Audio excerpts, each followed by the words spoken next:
महत्त्वाचं सत्र आहे आजचं आपलं टार्गेट 130+.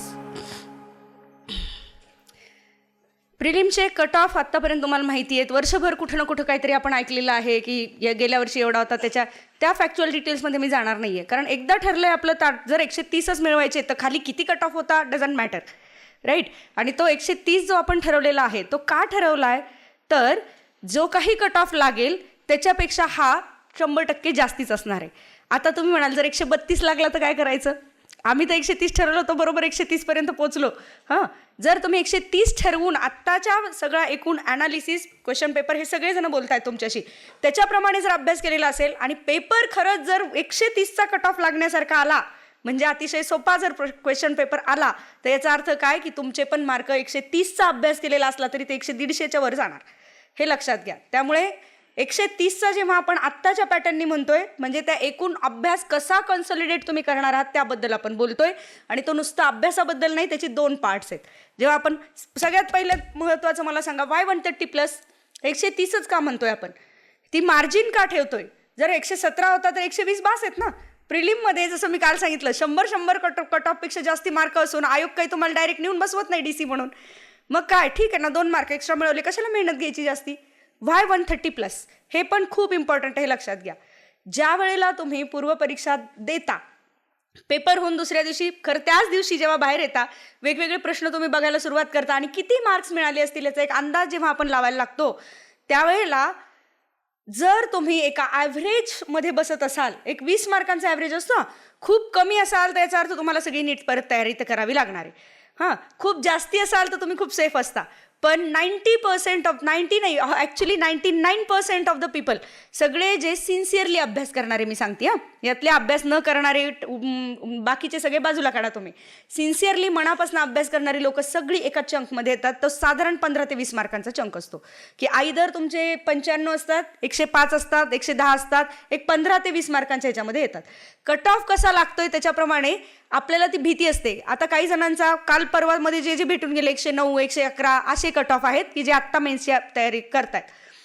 पण जर 109 आहे आणि 111 लागला, गेलात तुम्ही. सो म्हणजे आत्ता माहिती नाही आहे त्यांना की आपण प्रिलिम क्लिअर करू का नाही. आज विचार करा तुम्ही, प्रिलिम्स होऊन किती दिवस झालेत, मेन्सच्या अभ्यासाला ऑलरेडी तयारीला सुरुवात केलेली आहे, आणि आतून जेव्हा ती ऊर्जा येते तुम्हाला की अरे माझी प्रिलिम क्लिअर होणार आहे, त्याच वेळेला जिद्दीने तुम्ही अभ्यासाला लागू शकता. म्हणजे तो तेवढा टार्गेटेड अभ्यास व्हायचा असेल तर तुम्हाला त्या इमोशनल ट्रॅपमध्ये राहून चालत नाही. कुठला इमोशनल ट्रॅप, की अरे माझं होणार आहे का नाही होणार आहे, मी पुढच्या प्रिलिमचा 31 मेचा अभ्यास करू का मी मेन्सचा अभ्यास करू, ह्या इमोशनल ट्रॅपमध्ये राहून चालत नाही. तो ट्रॅप आपल्याला ब्रेक करायचा असतो. आणि म्हणून टार्गेट 130+ आपण हे जे म्हणतोय. प्रिलिम्स दिली की कट ऑफपेक्षा 10 तरी मार्क जास्ती, मला ॲव्हरेज कट ऑफ म्हणण्यापेक्षा आपण म्हणूयात लोकांना त्यावेळेला जेवढे आलेत त्याच्यापेक्षा ॲव्हरेजपेक्षा आपले जास्ती असले पाहिजेत. म्हणून टार्गेट 130+. आले लक्षात. आता जेव्हा आपण हे म्हणतोय त्याचे 2 भाग करूयात. हां, पहिला भाग आहे तुमचा, ज्याला म्हणू की परीक्षेपर्यंतचा दिवस तुमचा, म्हणजे 30 मे पर्यंतचा असलेला सगळा अभ्यासाचा पॅटर्न तुम्ही कशा पद्धतीने नेणार आहात. आणि दुसरा भाग आहे की ॲक्च्युअल त्या दिवसामध्ये तुम्हाला काय परफॉर्म करायचे, ते 2 तास म्हणजे GSचे आणि नंतरचे 2 तास म्हणजे CSATचे. याच्यामध्ये आपल्याला काय काय करायला लागणार आहे की जे एक मार्क वाढवत नाहीत. 105 ते 110 तुमचा अभ्यास आत्तापर्यंत जो काही तुम्ही करताय, आत्ता असं गृहीत धरूयात, आत्ताच्या लेवलला तुमच्यातले सगळे एक 80च्या दरम्यान तर सगळेजण असणार आहेत, की साधारण एक 80 मार्क कसे पण तुम्ही घेऊ शकणार आहात असे असणार आहेत. ह्या 80पासनं एक मार्क वाढत नेऊन प्रत्येक विषयाची स्ट्रॅटेजी, कुठे काय प्रायोरिटाईज करायचं याच्यानुसार आपल्याला ते साधारण एक 95 ते 100 पर्यंत तुम्ही नेऊन ठेवता. आणि लक्षात घ्या, 100+ मार्क हे तुमच्या अभ्यासावर येत नाहीत. ते 100+ मार्क यायचे असतील तर त्या दिवशी तुम्ही कसं परफॉर्म करतायत त्याच्यावरच येतात, हे लक्षात घ्या. एक अगदी सेम इंटेलिजन्स असलेले, सेम सिन्सिअरली अभ्यास केलेले, पण ॲक्च्युअल पेपरमध्ये तुम्ही कसं बिहेव करताय, तुमचं मन, तुमची बुद्धी कशी बिहेव करते याच्यानुसार एकाला 100 मिळतात, एकाला 120 मिळतात. आणि हे तुम्ही म्हणाल 20 मार्काचा एवढा कसा फरक पडतो, तुम्ही क्वेश्चन चेक करा, लक्षात येईल तुम्हाला. 4 क्वेश्चन एकाचे चुकले आणि 4 त्याच्यापेक्षा एक्स्ट्रा बरोबर आले तरी मार्कांमध्ये ह्यूज डिफरन्स पडू शकतो. आणि म्हणून ते तुम्ही तिथे त्या 50% कसं डिसिजन घेताय. काल केतनने खूप छान शब्द तुम्हाला सांगितला की तो डिसिजन एरर आहे, हे लक्षात घ्या. तिथे जर तुम्ही तो डिसिजन योग्य घेऊ शकलात तर तो तिथे 130+ जायला मदत करणार आहेत. सो 100+ ती मेंटल ॲप्टिट्यूड तुमचा MCQचा तयार असणं आणि त्या दिवशी परफॉर्म. सो 2 भाग करतोय आपण. पहिला की जो आहे तुमचा परीक्षेपर्यंतचा अभ्यास आणि हा सगळा, आणि दुसरा आहे तुमचा तो म्हणजे की परीक्षेच्या दिवशीचा. मग आता पहिला जो पार्ट आहे याच्यामध्ये तुमचे अनेकांचे प्रश्न आहेत की काय एका दिवसामध्ये किती विषय करायला पाहिजेत, आहे ना हा प्रश्न. हार्टबीटच्या बॅचला असाल तर एकच विषय करायला पाहिजे, बरोबर. आता तो असाल किंवा नसाल, it depends upon the personality, असं मी, आणि तुमचं ग्रास्पिंग कसं आहे त्याच्यानुसार सुद्धा, स्वभाव कसा त्याच्यानुसार सुद्धा ठरेल. पण मी असेल तर मी 100% एका वेळेला एकच विषय करणार. म्हणजे आता बघा, प्रत्येकाचे प्रोज कॉन्स असू शकतात, तो सेम लागेल. मी तुम्हाला जे सांगते सेम आपल्यातले सुद्धा फॅकल्टी, मयूर पाटील सेम सांगेल किंवा अभिजित सेम सांगेल असं होत नाही. प्रत्येकाची पर्सनॅलिटी वेगळी आहे, जीन्स वेगळे आहेत, त्यामुळे अभ्यास करण्याचा पॅटर्न पण वेगळा असू शकतो. आमचं काम आहे इथून ते वेगवेगळे पॅटर्न्स तुम्हाला आयडेंटिफाय करून देणं, कशावर लक्ष द्या हे आयडेंटिफाय करून देणं, आणि तुम्ही तुमच्या पद्धतीने ते करू शकता. पण समजा मी असेल तर एक विषय एका वेळेला, म्हणजे एका दिवशी म्हणण्यापेक्षा एका वेळेला म्हणूयात आपण, आणि ठरवून घेतलेले समजा आहेत 30 दिवस, 30 दिवसांमध्ये मला 7 विषय करायचे आहेत. सरळ सरळ प्लॅनिंग करताना 30 दिवसांना 7ने डिवाइड केलं, जेवढे जेवढे दिवस आले सगळे टाकून दिले, त्याच्याप्रमाणे आता वीक विषय कुठले आहेत आयोगाचे आणि आपले सुद्धा, आणि स्ट्रॉंग विषय कुठले आहेत आपले सुद्धा आणि आयोगाचे सुद्धा, याच्याप्रमाणे मग ते विषय. उदाहरणार्थ असं गृहीत धरूयात की जॉग्रफी मला ॲब्सोल्युटली माहिती, मला काही करायची गरज नाही आहे. जर हे माहिती आहे तर मी जॉग्रफीचे 1 दिवस तरी पण देणार मी रिव्हिजनसाठी. उरलेले जॉग्रफीचे विषय मी माझ्या उरलेल्या, इकॉनॉमी मला जास्ती लागणार आहे तर इकॉनॉमीमध्ये ते विषय दिवस लिहून ठेवणार. हे प्लॅनिंगसाठी जास्ती सोपं जाणार, एवढंच मी इतकं सिम्पल तुम्हाला सांगितलं. आलंय. पण जर मी विषय माझा एक आधी घेतला, उदाहरणार्थ जॉग्रफी घेतला, तर खरंच 1 दिवसामध्ये मी तो पूर्ण करून बाजूला ठेवून दिला. याने कॉन्फिडन्स वाढतो, हे लक्षात घ्या. तुम्ही जेव्हा एक विषय घेता आणि पूर्ण करून बाजूला ठेवता, कारण तो कमी दिवसात होतो. तुम्ही जर 2 विषय घेतले, सरळ सरळ गणित आहे ना, लागणारा वेळ तर कामकाज वेळ सेमच असणार आहे. त्याच्यामुळे एका वेळेला जर आपण 2 विषय घेतले तर याचा अर्थ की ते तेवढे जास्ती दिवस पुढे जाणार आहे.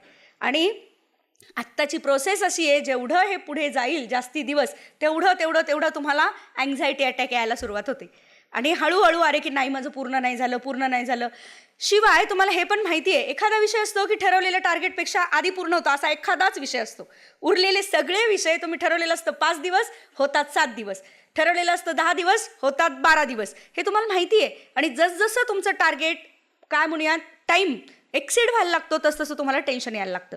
आणि म्हणून शक्यतो एक विषय एका वेळेला घेतला, म्हणून तर आपलं टार्गेट आपण जे म्हणतोय, म्हणजे हार्टबीट बॅचमध्ये पण पॅटर्न तोच दिसेल तुम्हाला की एका वेळेला एकच विषय घेऊन तो पूर्ण करणं. पण डिपेंड्स अपॉन द पर्सनॅलिटी, हे मी ऑलरेडी तुम्हाला सांगितलं.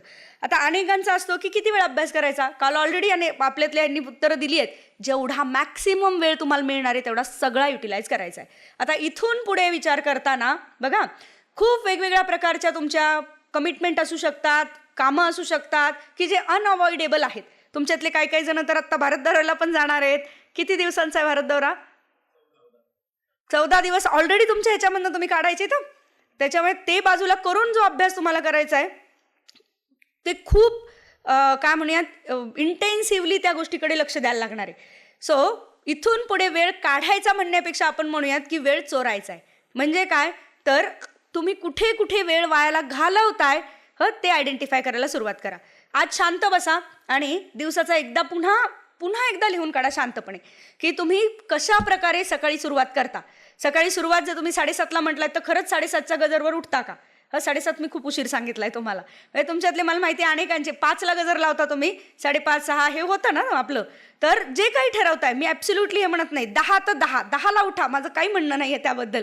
पण 10ला जर उठणार असाल तर ते ठरलेलं पाहिजे. तिथून पुढचा सगळा रात्री 12 12:30 1 2 पर्यंतचा मग कार्यक्रम तुमचा ठरलेला पाहिजे. चहाला गेलो आणि 1 तास गेला हे नाही झालं पाहिजे. सो टाईम मॅनेजमेंटमध्ये सगळ्यात येणार आहे तुमचं की किती वेळ अभ्यास करताय, तो वेळ रोजचा वाढवत जायला लागणार आहे. आणि जसं काल पण सांगितलं तुम्हाला इथं अभिजितनी की तो रोजचा लिहून ठेवायचा आहे. आज माझा ॲक्च्युअल खरंच किती वेळ अभ्यास झालाय. आणि तुम्हाला जर वाटत असेल की तुमचं स्वतःचं मॉनिटरिंग होत नाही तर आपल्यातले सगळे फॅकल्टीज आहेत त्यांच्याशी बोलू शकता तुम्ही हे जसं कळवलं जातं आम्हाला की इतका इतका वेळ का अभ्यास होतो, हे कळवू शकता तुम्ही. म्हणजे काय, तुम्ही आम्हाला अकाउंटेबल आहात असं तुम्हाला वाटतं आणि तुम्ही पण त्याच्यावरती नीट लक्ष देऊ शकणार आहात. सो किती वेळ अभ्यास करणार आहात? मॅक्सिमम वेळ आपल्याला अभ्यास करायचा आहे. आता तुम्ही म्हणाल हे आम्हाला माहिती आहे, बरोबर की नाही? हां, पण पुन्हा पुन्हा हे जे मी म्हणते बिंबवणं असतं आपल्या स्वतःच्या मनावर, आपल्या स्वतःच्या बुद्धीवर, तीच आवश्यकता आहे आत्ताची. मग पुढचं आहे की रिव्हिजन किती वेळ करायला पाहिजे. आता रिव्हिजनला सुद्धा जेवढा जास्तीत जास्त वेळ मिळेल तेवढा आपल्याला हवा आहे. आता तो जास्तीत जास्त कसा मिळेल यासाठी काही काही गोष्टी, ज्याला तुमच्यातल्या अनेक जणांनी येऊन पण वैयक्तिक विचारलेत, का इथे कोणीतरी डायरेक्टली विचारला होता, असं काय आहे की ज्याच्यामुळे प्रिलिम्स क्लिअर होते किंवा होत नाही, किंवा व्हॉट आर द मिस्टेक्स, की ह्या सगळ्या जर्नीमध्ये होणाऱ्या कुठल्या कुठल्या मिस्टेक्स आहेत की ज्याच्यामुळे. मग ह्यातल्या अशा खूप छोट्या छोट्या मिस्टेक्स आहेत की ज्या आपण बोलणार आहोत, की कुठल्या मिस्टेक्स तुमच्याकडनं होऊ शकतात की ज्या आत्ता टाळल्या पाहिजेत अभ्यासाच्या काळात पण आणि त्या 2 तासात पण, ह्याच्याबद्दल. आणि मग मी 2 तासावर येणारच आहे तुमच्या. किंवा मिस्टेक्सवर मी जाण्यापूर्वी म्हणणार आहे की किती प्रश्न सोडवायचे एकूण सगळे, की 10,000 सोडवायचे, 20,000 सोडवायचे, 25,000 सोडवायचे, किती प्रश्न सोडवायचे.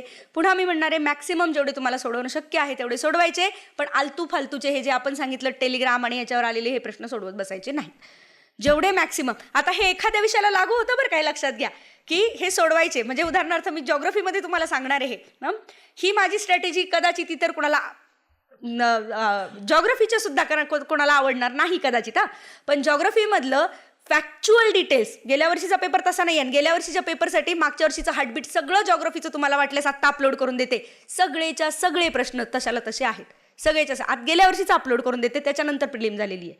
सो ते बघून घ्या. मुद्दा त्याच्याकडे पण येतेच मी, पण फॅक्च्युअल आधीपासून आहे. कंबाईंडला पण तुम्हाला बऱ्याच वेळेला फॅक्च्युअलला सामोरं जायला लागतं. जॉग्रफीमध्ये तो एक तात्याचा ठोकळा नावाचा एक प्रकार येतो बघा, माहिती आहे तुम्हाला. त्यातले महाराष्ट्राचे फक्त तेवढे पेजेस जे आहेत तेवढे फोटो काढून घ्या वाटल्यास, किंवा काय तुम्ही हार्ड कॉपीवर वाचत असाल, आणि तेवढे महाराष्ट्र, मी स्पेसिफिक हे कंबाईंडसाठी सांगते, इकडे राज्यसेवेसाठी पेक्षा जास्ती. पण अतिशय फालतू क्वेश्चन्स आहेत बरं का, मी हे सांगून सांगते तुम्हाला. म्हणजे वन लाईनर, हे पहिलं काय दुसरं काय असे करून विचारलेले आहेत, पण ती इन्फॉर्मेशन आपल्या मेंदूवर रजिस्टर होण्यासाठी ते खूप आवश्यक आहे. हे स्पेसिफिक मी जॉग्रफीच्या बाबतीत बोलते, इतर विषयांना हे वापरायचं नाही. आणि त्यात पण स्पेसिफिकली महाराष्ट्राच्या जॉग्रफीच्या बाबतीमध्ये आपण सांगितलं. आलं. आता तुम्ही सौदीचं पुस्तक वाचलं काय, किंवा कुठलं आपलं दीपस्तंभचं वाचलं काय, कुठल्याही पुस्तकामध्ये तुम्ही जर महाराष्ट्राचं इतकं डिटेल फॅक्च्युअल करायला गेलात, जर कन्सेप्च्युअल क्लॅरिटी नसेल तर ते लक्षात राहायला प्रॉब्लेम होणार आहे. आणि म्हणून मग लक्षात राहण्याची दुसरी ट्रिक काय असते, ती म्हणजे रिव्हिजन. आणि revision through what, through MCQs आपण म्हणूयात. सो MCQs जेवढे जास्तीत जास्त तुम्ही फॅक्च्युअली वाचत जाल तेवढं तुम्हाला जास्ती लक्षात. म्हणून हे जॉग्रफी महाराष्ट्रासाठी स्पेसिफिकली मी सांगितलं तुम्हाला, जे आपण वर्गात कव्हर करणार नाही होते, मी ऑलरेडी बोलली आहे तुम्हाला. आहात इथपर्यंत? ओके.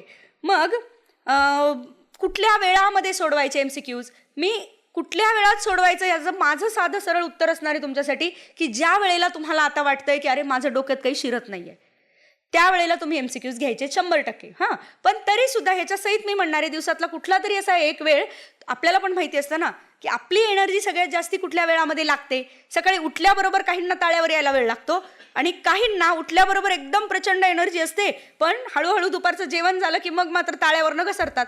तर ह्यातलं तुम्ही कुठला वेळ आहे की ज्याच्यामध्ये MCQs हे कमी कॉन्सन्ट्रेशन तुमचं ज्या वेळेला असेल त्यावेळेला तुम्ही चूज करू शकता. जसं थोडं विषयांतर होतं आहे, पण मी म्हणीन हे CSATच्या पेपरला अनेकांचं असं म्हणणं असतं, स्पेसिफिक इंजिनियर्स किती आहेत इथे, ओके, यांचं असं आहे का मला सांगा. पूर्वी तरी असं इंजिनियर्सचं असायचं की सगळे MCQs धाड धाड धाड धाड घेणार का, कारण आम्हाला येतात. अनेक वेळेला हे लक्षात आलं एवढे अवघड आहेत की इंजिनियर्सला पण येत नाहीत. शिवाय टोटल 200 मार्कांपैकी 125 मार्कांचं कॉम्प्रिहेन्शन आहे. कॉम्प्रिहेन्शन शिवाय CSAT पास होऊ शकत नाही, लक्षात घ्या. आणि कॉम्प्रिहेन्शन वीक असून चालतच नाही. ज्याचा GS स्ट्रॉंग त्याचं कॉम्प्रिहेन्शन स्ट्रॉंगच असतं, हे लक्षात घ्या. म्हणजे काय मी म्हटले कळलं का आता. जर GS तुमचं वाचनाची पकड, रीडिंग स्पीड, ग्रास्पिंग आणि GSचा अभ्यास चांगला आहे, काय वेगळं CSATमधले जे येणारे मेजॉरिटी तुमचे पॅसेजेस हे काय आहेत, कुठून तरी ढगातनं तर आलेले नाही आहेत, आयदर ते न्यूजपेपर्समधनं कुठल्या तरी बुक्समधनं आलेले आहेत, आणि विषय हेच आहेत, हिस्ट्री सायन्स हेच विषय आहेत. सो आपण फक्त घाबरून किंवा कुठल्या तरी वेगळ्या पर्स्पेक्टिव्हने त्याच्याकडे बघतो, म्हणून कॉम्प्रिहेन्शन चुकतं, हे लक्षात घ्या. मी एकही गणिताचा प्रश्न सोडवत नव्हते, पण तरीसुद्धा सीसॅटमध्ये खूप जास्ती मार्क्स असायचे. पण याचा अर्थ गणितात गणित येत नव्हतं असं नाही. माझं गणित खूप चांगलं होतं. 150 आउट ऑफ 150 त्यावेळेला घेतलेले आहेत मी 10वी आणि म्हणजे त्यावेळेला बोर्ड नावाची एक संकल्पना असायची. पण सीसॅट म्हणजे प्रत्येक तो विषय कळला पाहिजे की कशा पद्धतीने तुम्ही तो हँडल करू शकता, कशावर आपल्याला मार्क्स येऊ शकतात. येते लक्षात? हां, मग आपण म्हणत होतो की कुठल्या वेळामध्ये तर ते असणारे तुमचे जो वेळ MCQसाठी तुम्हाला योग्य वाटतोय, स्पेसिफिक कॉन्सन्ट्रेशन कमी, जसं इकडे सीसॅटमध्ये म्हणत होतो की सुरुवात फक्त गणिताने करून, तर मी असेन तर मी गणिताने कधीच करणार नाही, कॉम्प्रिहेन्शननी सुरुवात करीन मी. डिसिजन मेकिंगनी मी कधीच सुरुवात करणार नाही, कॉम्प्रिहेन्शननीच करीन. का? कारण पहिला तो जो अर्धा तास आपण म्हणलो होतो ना, ज्याच्यात आपण मेंदू शांत केला आहे, ज्याच्यामध्ये आपण आपलं श्वासावर लक्ष दिलंय, फुल कॉन्सन्ट्रेशन, अगदी तयार असता ना तुम्ही की तिकडे बेल वाजली, पटकन खोट आणि सुरू, तर तेव्हा मेंदूच्या तारा तापलेल्या असतात. आणि म्हणून जेव्हा कॉन्सन्ट्रेशन हायेस्ट लेवलला आहे त्यावेळेला ग्रास्पिंग सगळ्यात चांगलं आहे, त्यावेळेला वाचनाचा स्पीड खूप चांगला आहे, म्हणजे कॉम्प्रिहेन्शन त्यावेळेला हातात घ्यायला लागणार आहे तुम्हाला. सो पुन्हा strategy it depends upon the personality, त्याच्यामुळे किंवा तुमचं मेंदू कसा काम करतो त्याच्यानुसार ठरतं. पण मी सजेस्ट करेन सीसॅटला सुद्धा की खरंच कॉम्प्रिहेन्शननी सुरुवात करा, करून बघा. आत्ताच ही वेळ आहे की जे वेगवेगळे तुम्हाला कॉम्बिनेशन्स करायचे ते आत्ताच तुम्ही करून बघू शकता. ऐन पेपरच्या वेळेला नाही आपण हे करू शकणार आहे. जी काही स्ट्रॅटेजी ठरली आहे ती. ओके, तरी पुढे जाण्यापूर्वी मी हे म्हणेन, काहीही स्ट्रॅटेजी आत्ता ठरलेली असली, नीट ऐकावर का मी काय म्हणतेय, काहीही आत्ताची स्ट्रॅटेजी आणि ती वर्कआउट केलेली असली तरीसुद्धा मी म्हणेन ready for the surprises. So काहीही कुठल्याही प्रकारचं सरप्राईज ऐन वेळेला तिथे तुम्हाला येऊ शकतं आणि त्याच्याप्रमाणे मेंदू सगळ्या ह्या सहित मी म्हणणारे तयार पाहिजे की ऐन वेळेला मी माझा ऑल टुगेदर गेमच बदलला, याला मेंदू तयार पाहिजे तुमचा. आहात सगळेजण? लिहा. कारण हे नुसतं सांगून ऐकलं समजलं तुम्हाला, पण हे इम्प्लिमेंट होत नाही. मेंदू तयार पाहिजे म्हणजे चला मेंदू तयार पाहिजे, एकदा कळलं मला संपला विषय, असं नसतं. हे रोजच्या तुमच्या क्वेश्चन पेपर सोडवण्यामध्ये, प्रश्न सोडवण्यामध्ये, रोजच्या अभ्यासामध्ये तुमच्या हे मेंदूमध्ये पाहिजे की सगळी स्ट्रॅटेजी मी करतोय पण ही वर्कआउट नाही झाली तिथे, तर ती बदलायला मी तयार पाहिजे. म्हणजे highest level of the strength of emotion, strength of the brain.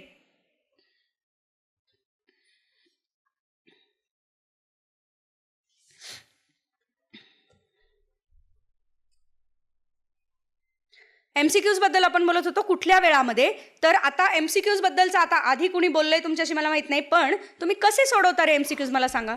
कसे सोडवतं म्हणजे?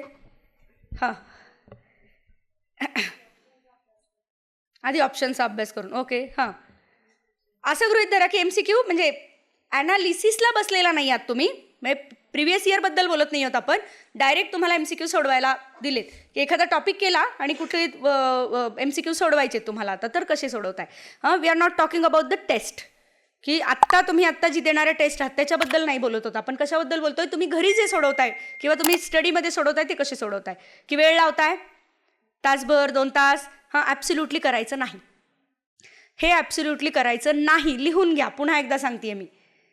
MCQs वेळ लावून सोडवायचे नाहीत. आपण कॉन्ट्राडिक्टरी बोलतोय, हे कळलं का तुम्हाला? एकीकडे काय म्हणतोय, टाईम मॅनेजमेंट जमली पाहिजे, 2 तासामध्ये सगळे सोडवता आले पाहिजेत. राऊंड 1 म्हणजे A-B-C अशा राऊंड्स आपल्याला घेता आल्या पाहिजेत, किंवा 3 राऊंड्स घेऊन त्यातले A type question, B type questions हे सगळं बोलूयात आपण पुढच्या काही वेळात, ते पण मी तुमच्याशी बोलणार आहे. पण हे करण्यासाठी किंवा काय म्हणूयात पूर्ण वेळ टाईम मॅनेजमेंट होण्यासाठी 2 तासाचं तुम्हाला 2 तास लावून तर सोडवायला पाहिजेत, बरोबर की नाही? आणि म्हणून तर टेस्ट सिरीज पण आपण दिली आहे, इन्क्लुडेड आहे तुमच्या याच्यामध्ये. हे लक्षात घ्या, टेस्ट सिरीज तुम्ही हार्टबीटच्या बॅचला असाल किंवा नसाल, तो आपल्या कॉम्प्रिहेन्सिव्हच्या बॅचला पण दिला जाणारा तो विषय आहे.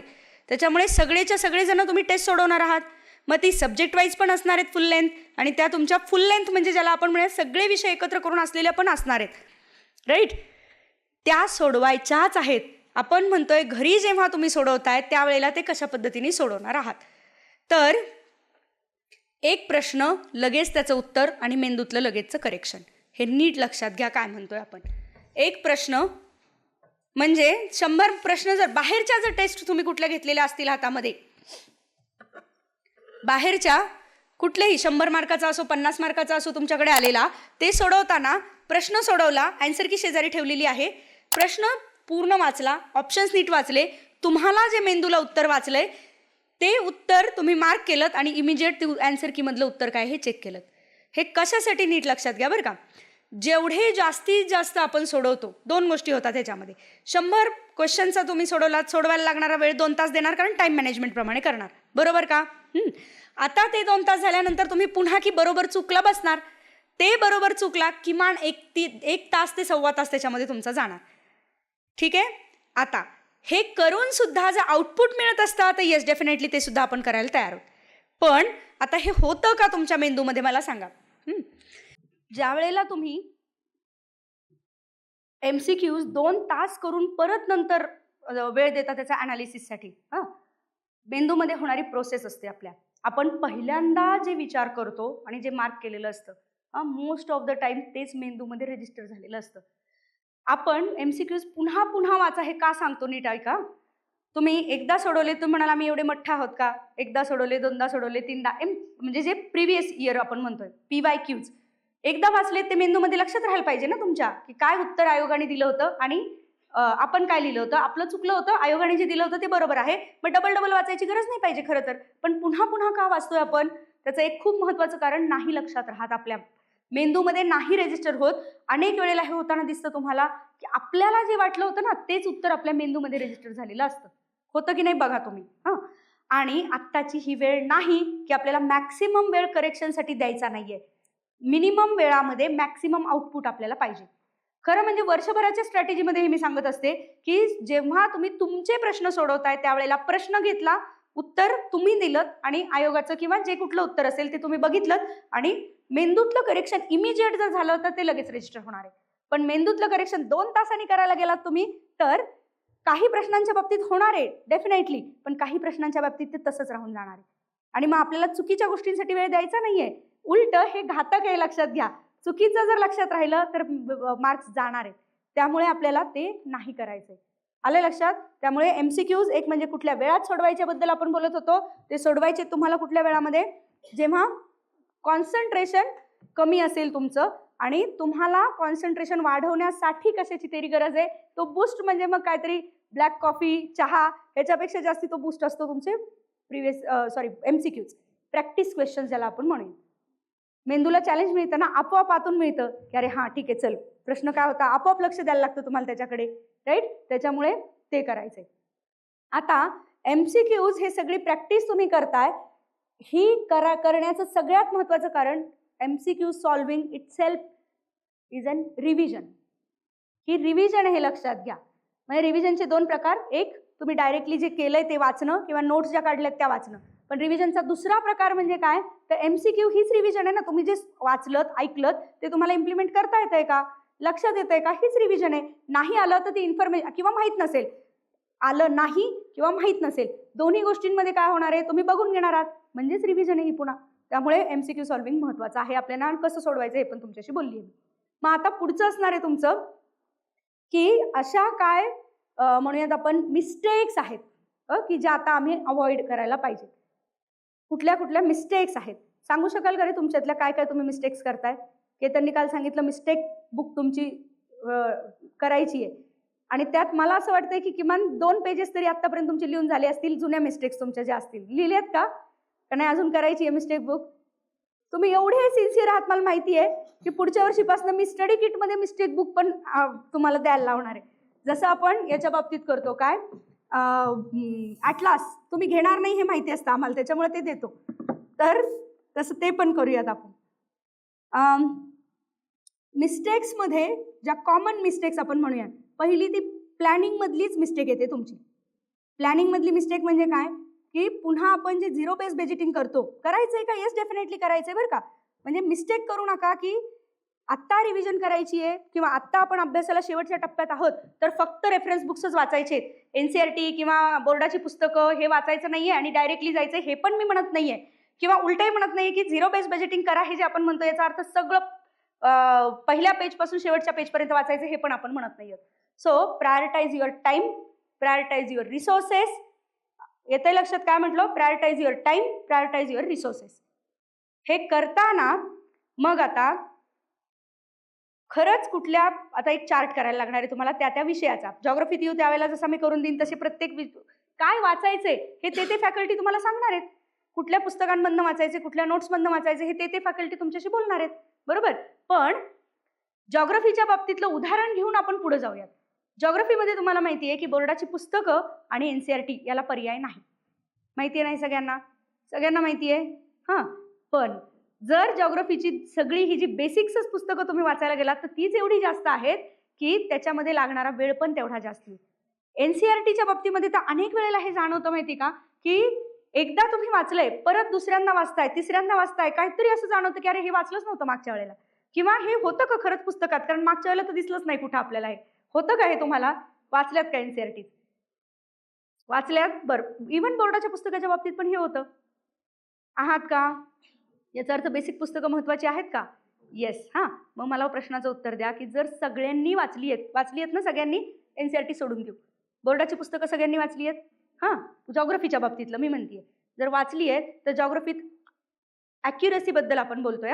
100% ॲक्युरसी का नाही आहे सगळ्यांची? सगळेच्या सगळे आहेत का 100% ॲक्युरसीला? नाही आहेत. तुम्ही म्हणाल प्रश्न कुठून पण टाकतात. हां, प्रश्न कुठून पण टाकत नाहीत. रीड, आत्तापर्यंत तुम्ही हा शब्द ऐकलाय ज्याला आपण म्हणतो रीड बिटवीन द लाईन्स. ऐकलाय का रे हा शब्द? हां, तुम्ही मला प्रश्न आणून दाखवा, मी सगळे प्रश्न तुम्हाला आपल्या बोर्डाच्या पुस्तकात ट्रेस आउट करून देते. सगळेच्या सगळे, हे चॅलेंजवर सांगते मी तुम्हाला. सगळेच्या सगळे प्रश्न मी बोर्डाच्या पुस्तकात ट्रेस आउट करून देते. रीड बिटवीन द लाईन्स आणि रीड बियॉन्ड द लाईन्स मध्ये. हा जो पुढचा शब्द आहे तो प्रचंड महत्वाचा आहे. Read beyond the lines. Read between the lines हा तुम्ही खूप वेळेला ऐकलाय. हां, पण रीड बियॉन्ड द लाईन्स हे दोन्ही प्रचंड महत्वाचे आहेत. हां, याची उदाहरणं आपण बोलूयात. प्रिलिम्समध्ये एक प्रश्न विचारला होता ज्याच्यामध्ये तुम्ही म्हणता ना फॅक्च्युअल खूप आहे. इतकं माहित असतं का? तर एक्सप्रेसवेची लांबी विचारली होती. हे सांगितलंय बहुधा मी तुम्हाला. नाही, एमसीक्यूज मध्ये यायला पाहिजे. मग प्रिव्हियस इयर मध्ये येऊन गेलाय हा प्रश्न. एक्सप्रेसवेची लांबी विचारलेली आहे. पुणे मुंबई एक्सप्रेसवेची लांबी विचारलेली आहे. प्रिलिम्सचा क्वेश्चन इतका फॅक्च्युअल मी सांगतेय. बरं, असंही नाहीये की 50 किलोमीटर, 150 किलोमीटर, 500 किलोमीटर इतका डिफरन्स नाही येतो. ते आहे 93 किलोमीटर, 97 किलोमीटर, 103 किलोमीटर. मग तुम्ही म्हणाल जाऊ दे किती पण असू दे, सोडून द्या. कारण एक्सप्रेसवेवरनं आपण प्रवास करतो, पण असतं का ऑब्झर्वेशन आपलं? जे मी पुन्हा सांगते की ऑब्झर्वेशन प्रचंड महत्वाचं आहे याच्यामध्ये. प्रत्येक गोष्टीकडे, हे मी आता जी जाणार आहे ना टीम भारत दौरा, नीट पाहिजे, जाता येतं त्याचा उपयोग प्रचंड झाला पाहिजे पुढच्या याच्यासाठी. सो ऑब्झर्वेशन स्किल्स प्रचंड पाहिजे तुमचे. कधी असतात ते? जेव्हा तुम्ही बिईंग इन द प्रेझेंट, जेव्हा तुम्ही त्या ठिकाणी असता. आहोत प्रवासामध्ये पण लक्ष तिसऱ्याच ठिकाणी, हे जर असेल तर मग नाही होत. सो जिथे आहात तिथे जर मनापासून असाल, जे करताय ते मनापासून करत असाल तर 100% तुम्हाला जे घ्यायला पाहिजे त्या सगळ्या गोष्टी तुम्ही घेऊ शकताय, लक्षात घ्या. त्यामुळे आपण म्हटलो की सगळंच्या सगळं ट्रेस आउट तुम्हाला मी तिकडे करून दाखवू शकते. त्याचं उदाहरण दिलं मी एक्सप्रेसवे. मग एक्सप्रेसवे हे काय त्यावेळेच्या करंट इव्हेंटमधनं नव्हतं, किंवा एक्सप्रेसवेची लांबी ही कुठून होती? 10वीचं बोर्डाचं जे जुनं पुस्तक आहे त्यावेळेला ती पुस्तकं होती, जुनी पुस्तकं. 10वीच्या बोर्डाच्या पुस्तकात भारताचा भूगोल, आणि त्याच्यामध्ये जेव्हा महाराष्ट्राबद्दल लिहिलेलं आहे त्याच्यामध्ये एक्सप्रेसवे असा चित्र दिलेलं आहे, फोटो आहे आणि खाली नुसतं पुणे मुंबई एक्सप्रेसवे एवढं लिहिलेलं आहे. जर पुणे मुंबई एक्सप्रेसवे एवढं लिहून दिलेलं चित्र इतकं इम्पॉर्टन्स त्यांनी दिलाय की बोर्डाच्या पुस्तकामध्ये, राईट, ते महत्वाचं आहे का नाही याच्यावरती डिबेट नंतरचा मुद्दा आहे, पण दिलंय ना याचा अर्थ आयोग त्याला महत्व देणार आहे, राईट. पण मग तुम्ही म्हणाल आम्ही तेवढं बघून ठेवलं होतं पुणे मुंबई एक्सप्रेसवे, पण मग त्याला म्हणतोय आपण रीड बिटवीन द लाईन्स. जर तुम्हाला पिक्चर दिलेला आहे तिथे, याचा अर्थ तुम्हाला त्याच्याबद्दल सगळं माहित पाहिजे. सो त्याची लांबी तुम्हाला माहित पाहिजे, तो कधी इनॉग्रेट केला गेला माहित पाहिजे, त्याला दिलेलं नाव किती लोकांना सांगता येईल सांगा रे मला? एक्सप्रेसवेचं नाव काय? पुणे मुंबई एक्सप्रेसवेचं. जाताना सुरुवातीला पाटी आहे काहींना. मुंबईचे किती आहेत? तुम्ही म्हणाल तिकडून येताना पाहिलंच नाही आम्ही, इकडून जाताना दिसतंय ते नाव, आता जाताना बघू. ठीक आहे, आलाय मुद्दा लक्षात? हे एक उदाहरण झालं. आणि आता ह्याच्याही पेक्षा मी जे म्हणते ट्रेस आउट करून दाखवीन तुम्हाला. कदाचित हे उदाहरण मी तुमच्या काही बॅचेसची आधी बोललेली असेल.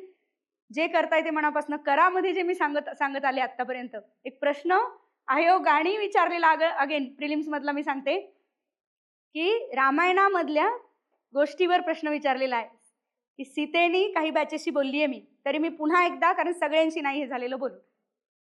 सीतेनी रामायणामध्ये रामाला ज्या हरिणाला मारायला सांगितलं होतं, त्याचं ते खालीलपैकी कुठला, हा प्रश्न आयोगाचा सांगते मी. हा मारीच. थँक्यू. पण ऑप्शन मध्ये मॅरिज नाहीये ना, मारीच नाहीये. ऑप्शन मधले सांगते, मग आता उत्तर द्या. ठीक आहे. सुवर्णमृग नाही, कुणीतरी सुवर्णमृग पण म्हटलं, तर सुवर्णमृग पण अगेन ऑप्शन मध्ये नाहीये. ऑप्शन मध्ये असलेले कोण कोण होते? पहिला होता तुमचा स्पॉटेड डियर, चितळ. दुसरा होता तुमचा कस्तुरी मृग म्हणजे मस्क डियर. आठवत आहे का? तिसरा आणि चौथा तर सोडून देऊ. म्हणजे तुमचं मॅक्सिमम नुकसान ह्या 50% मधलं आहे. कारण तुम्हाला माहिती उरलेले 2 नसतातच हे माहितीच असतं तुम्हाला. 50% त्याच्यावर पण येणार आहोत आपण. सो 50% मध्ये तुम्ही आहात. आणि ऑलरेडी मी तुम्हाला सांगितलंय, काही जण इथं चितळ म्हणतायत, काही जण मस्क डियर म्हणतायत. त्या ज्या वर्षी हा प्रश्न आला 99.99% लोकांनी मस्क डियर, कारण मराठीमध्ये त्याचं होतं कस्तुरी मृग आणि आपल्याला फक्त मृग असं आठवतं. अरे चितळ पण मृगच आहे ना, सगळे मृग येथे, राईट. सो आणि मग कस्तुरी मृग हे उत्तर नाही, चितळ आहे हे कशावरनं ठरतं? 2 गोष्टी खूप महत्वाच्या ठरतं. कशावरनं? तुम्ही लहानपणापासून किती छान अभ्यास केलाय म्हणण्यापेक्षा काय, लहानपणापासून किती नीट ऐकलंय, मनापासून किती होतात. आणि दुसरं, आत्ता अभ्यासामध्ये कितपत तुमचं खरंच ग्रास्प आहे. ज्यांचा अभ्यास झालेला असतो, स्पीसीज झालेले असतात, युपीएससीत तर हे डेफिनेटली सगळ्या स्पीसीज चित्रांसहित बघितल्या गेलेल्या असतात, किंवा त्यांचा अधिवास माहिती असतो, हॅबिटॅट माहिती असतो तुम्हाला. सो कस्तुरी मृग ज्याला आपण म्हणतोय musk deer, it is a state animal of Uttarakhand.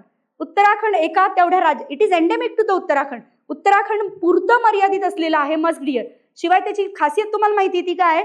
Musk डियरचा जो मेल डियर आहे त्याच्यामध्ये वास येतो, कस्तुरी असते, राईट, वास येतो. पण दिसायला मात्र हा प्राणी तसा काळा काळा आणि छोटूसा असा असलेला आहे. पण ह्याच्या विरुद्ध मात्र तुम्हाला दिसेल स्पॉटेड डियर.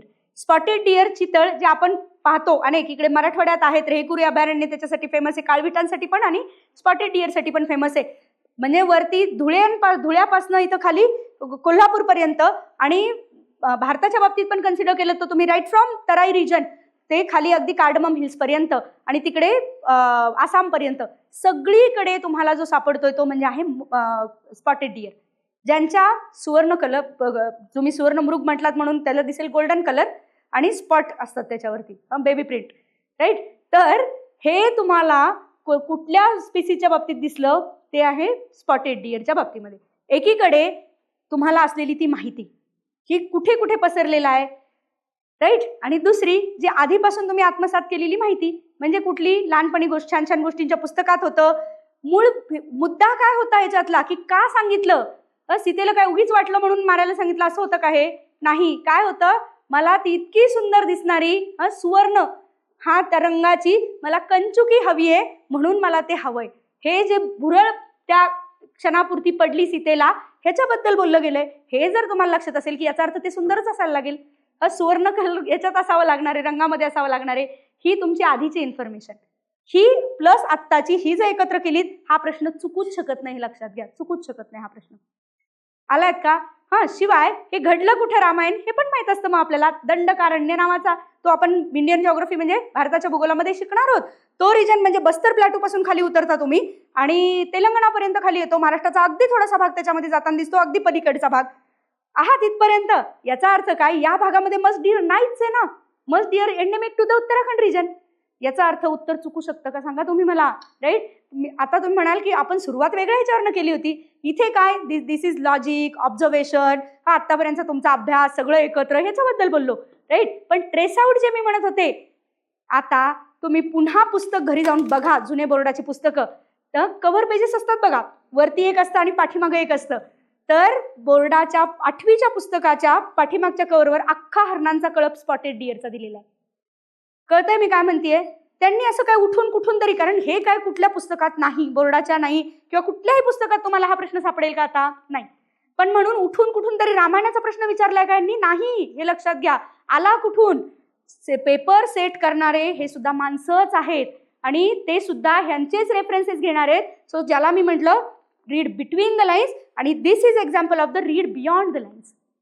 जर तुमचं पेजवर आहे तर स्पॉटेड डिअर, भले तुम्हाला हे नाही ट्रेस आउट होणार बरं का की रामायणामधला असा प्रश्न विचारतील, पण तुम्हाला किमान एवढं ट्रेस आउट होईल की स्पॉटेड डिअर आर इम्पॉर्टंट. जर ते इम्पॉर्टंट आहे तर सगळी माहिती जर तुम्हाला ऑलरेडी जी आत्ता बोललो आपण की दंडकारण्य, तेलंगणा एवढीच असेल तर प्रश्न कसा चुकेल सांगा तुम्ही मला. कळलं का काय म्हणतोय आपण? त्यामुळे बेसिक बुक्स इम्पॉर्टंट आहेत का? Yes definitely. लिहून ठेवा, बेसिक बुक इम्पॉर्टंट आहेत. पण त्याचबरोबर मी आता पुढचं वाक्य खूप म्हणजे मी जॉग्रफीच्या बाबतीत तरी बोल्ड वाक्य मी म्हणी ना बोलणार आहे तुमच्याशी. वाक्य असं आहे की तरी ती वाचायची नाहीत. का नाही वाचायची? कारण ही रीड बिटवीन द लाईन आणि बियॉन्ड द लाईन्स साठी ते व्हिज्युअलायझेशन करण्यासाठीची ती ताकद ती कदाचित थोडीशी तुमच्यात आत्ता कमी असू शकते. पण ती ताकद ऑलरेडी इकडून देतोय ना मी आणि अक्षय देतोय ना ती तुम्हाला. जर सगळंच्या सगळं ऑलरेडी सगळं हे करून ऑलरेडी जर तुम्हाला देतोय आम्ही तर गरज नाही ना तुम्ही तेवढंच करा. विश्वास ठेवा. काल मी ऑलरेडी सांगून झालंय. विश्वास ठेवा फॅकल्टीवर, विश्वास ठेवा तुमच्या प्रोसेसवर, विश्वास ठेवा स्वतःवर. अजिबात हालायचं नाही इकडे तिकडे. बाकीचे जर म्हटले नाही नाही आम्ही केलं काय, सौदीचं पण पुस्तक केलं आम्ही, काय दीपस्तंभचं पण पुस्तक केलं, ठीक आहे असू द्या बाजूला ठेवून द्या ते. लोकांनी काय केलं ह्यापेक्षा आपल्याला आउटपुट कशातनं जास्त मिळणार आहे त्याच्यावर विश्वास ठेवायचा आपण. कळलंय मी काय म्हटले ते आता? असं प्रत्येकाचं वेगवेगळं असू शकतं बरं का.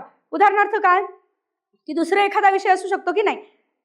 हिस्ट्री 10वीचं जे पुस्तक आहे तुम्हाला माहिती आहे वर्गात घेतलं तरी त्याची क्रोनॉलॉजी आणि लक्षात ठेवण्यासाठी कंपल्सरी एकदा वाचावंच लागणार आहे.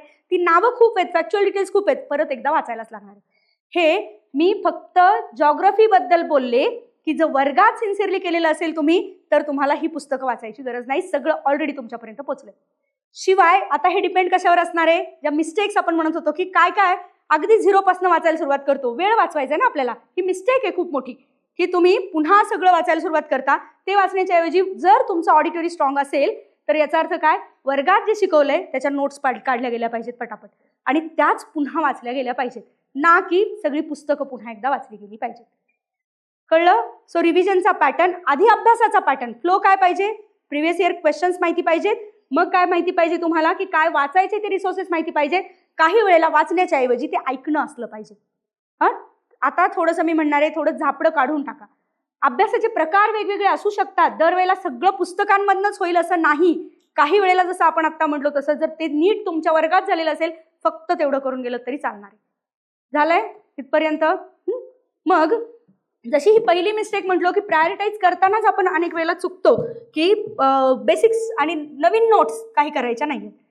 बेसिक्स काही विषयांचं करायचं नाही, रिसोर्सेस प्रायोरिटाईज करायचे. आणि दुसरं म्हटलं की नवीन काहीही करायचं नाहीये. तुम्ही म्हणाल करंट इव्हेंट, कारण जे आधीचं करंट इव्हेंट झालं आपलं ते सगळं मेन्स ओरिएंटेड आत्ताच असणार आहे, त्याच्या अनेक गोष्टी नवीन असणार आहेत तुमच्यासाठी.